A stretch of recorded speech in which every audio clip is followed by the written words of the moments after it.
So I just got to see Escape Room. This comes out tomorrow, but there's an early advance screening. This used to be a midnight showing thing that they moved to 7, but now all the way down to 4, I guess, because I got to see this at 4 o'clock today, which was really weird seeing like an advanced screening during the day. It was cool though. I was like, all right, 4 o'clock, why not?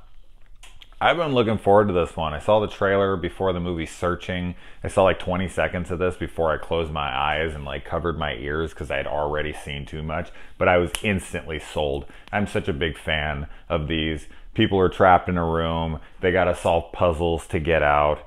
Cube, Saw, that kind of stuff. I just dig this kind of stuff.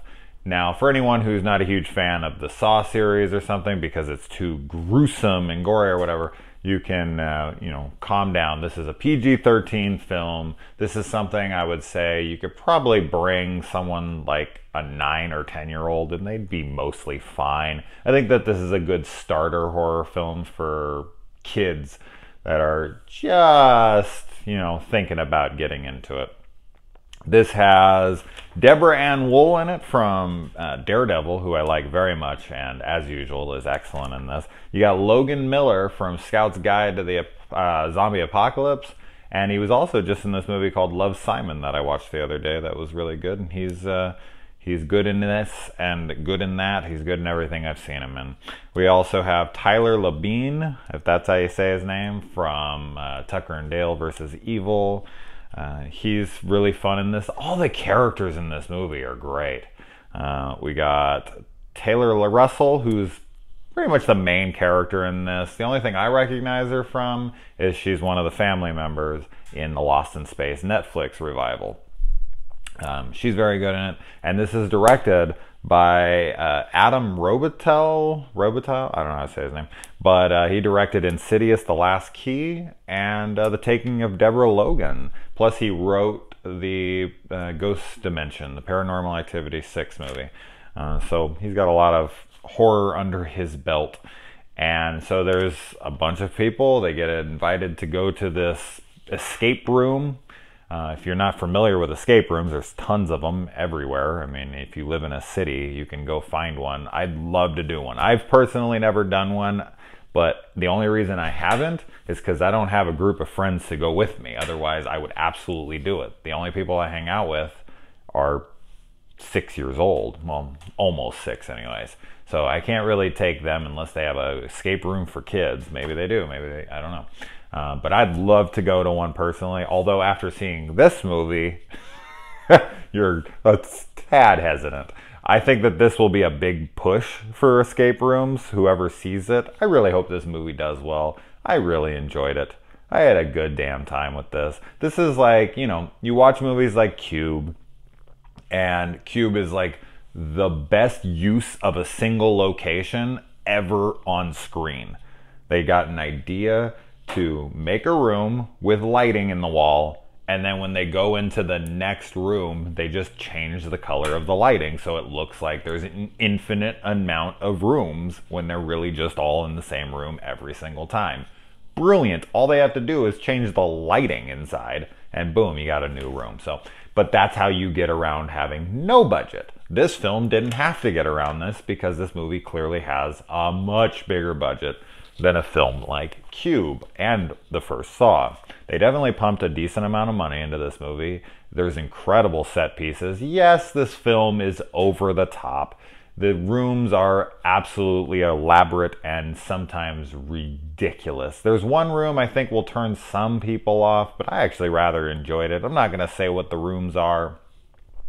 That would ruin the experience. But if you're really into these types of movies, especially escape room scenarios, there were 2 escape room movies released last year. I saw one of them with Skeet Ulrich, which I enjoyed. I thought it was fun. It was a good time.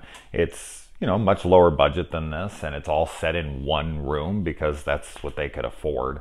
This one gets much more elaborate to the point where you're like, okay, you just have to suspend disbelief. Like, okay, this is just possible. That's fine. There are moments, of course, where you're like, And the ending, not the very ending, because the very ending leaves it, of course, open for sequel potential, which I really hope there is one. I hope that this movie makes some decent money. It's January, so I'm not sure how likely that is. They clearly don't have a lot of faith in this film dumping it in January. That's where all films go to die. Although with Glass coming out soon, that's a big heavy hitter, so they're starting to have some faith, and Paddington 2 came out last year and killed. So January isn't the death curse that it once was. Haha, death curse. That's funny. I didn't even notice. But yeah, no, man, the best thing about this film, I kind of brushed upon this earlier, but I really liked the characters a lot. Like a lot. And I thought a lot of the humor landed very well. And I thought the characters' decisions in the movie, there was almost never where I was yelling at someone, "Don't do that, stupid." It never really felt like that. I felt like the characters were very believable, very likable.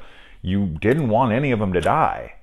And spoilers, I mean, it's a horror movie. People are going to perish. And when they do, some of them are very surprising in the moment, because you're thinking, oh, these people are bigger characters than you think they might be, and they end up going, and you don't want to see them go.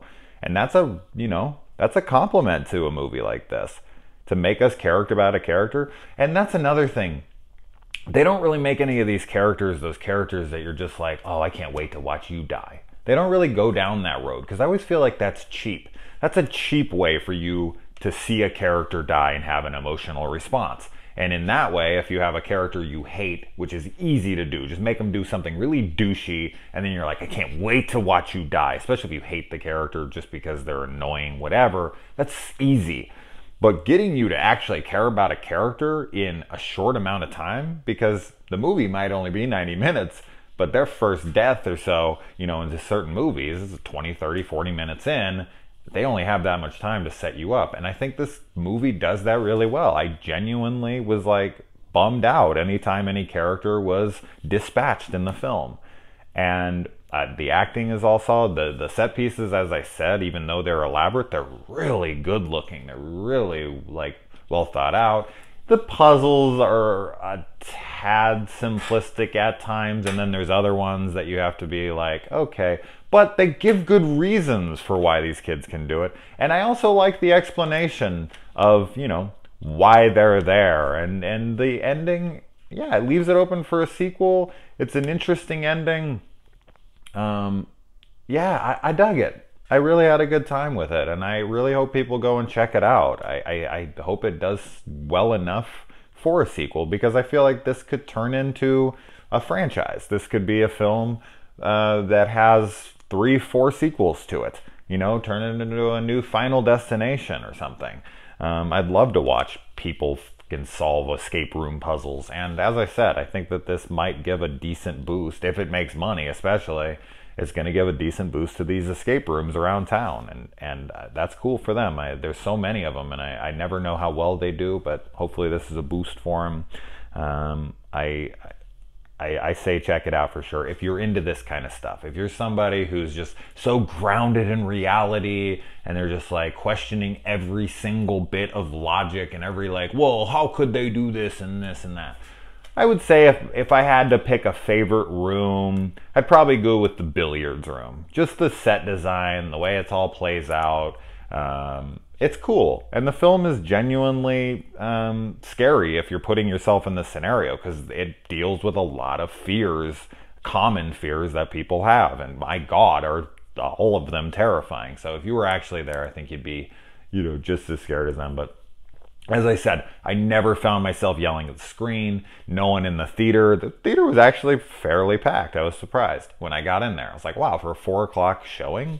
Damn, this is nice. So I'm hoping that this keeps going here and it gets the money. But everyone was laughing at the jokes, and no one was like, oh, come on, or rolling their eyes. And when we walked out, most of the people behind me were like, oh, it was fun, good time. So we all seemed to enjoy it. But as I said, if you're someone who's super grounded in reality, and you can't just turn your brain off and have a good time and watch a bunch of people escape a ridiculously elaborate escape rooms, multiple rooms, then maybe this won't be your thing. But if you like to have fun, and you like movies like Cube's like a perfect example.